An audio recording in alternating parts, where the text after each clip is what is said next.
Kuvendi i Kosovës në legjislaturën e re do të vazhdojë të ketë brenda vetes fytyra të njohura që kanë kaluar më së paku 2 parti.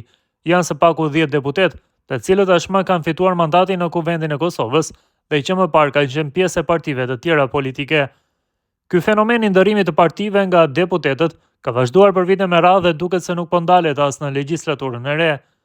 Transferimi i deputetëve tregon se kufiti ideologjik në Kosovë mbeten vetëm deklarative përballë pragmatizmit politik dhe lëvizjeve të interesit elektoral.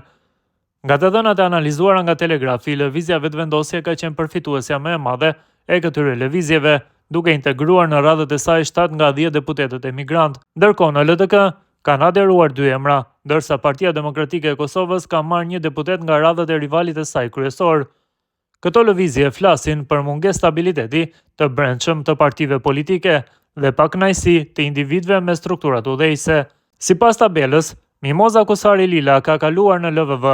Ajo ka qenë ish deputete e AKR-s në vitin 2010 dhe pjesë e koalicionit LDK-AKR në 2017. Albena Reshitej po ashtu ka kaluar në LVV. Ajo ka qenë ish ministre e AKR-s në 2017 e më pas deputete në AK në 2019. Haxhi Avdyli, tashmë deputeti i LVV-s, ka qenë pjesë aktive e LDK-s, deputet në 2017 para se t'i bashkohej listës Guxo të Vjosa Osmanit. Andin Hoti ka shërbyer si deputeti i PDK-s në 2017 dhe këtë mandat do të shërbejë si deputeti i LVV-s. Adelina Grajinca, e zgjedhur fillimisht nga PDK-ja në 2021, u transferua menjëherë në LVV. Agim Batiri, ish nënkryetari i AKR-s dhe kryetar komune nga kjo parti në Mitrovic, tashmë është deputet i lëvizjes vetëvendosje.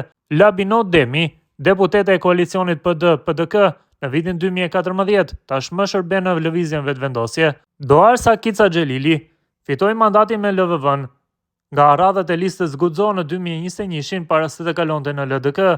Uk Rugova ka pasur një rrugëtim përmes AAK-s dhe listës Rugova, pra deputeti ishte në vitin 2010 ndërsa tashmë do të jetë deputet si i treti më i votuar në radhët e LDK-s. Eman Rahmani, i zgjedhur si deputeti i LVV-s në 2021, tani pjesë e PDK-s.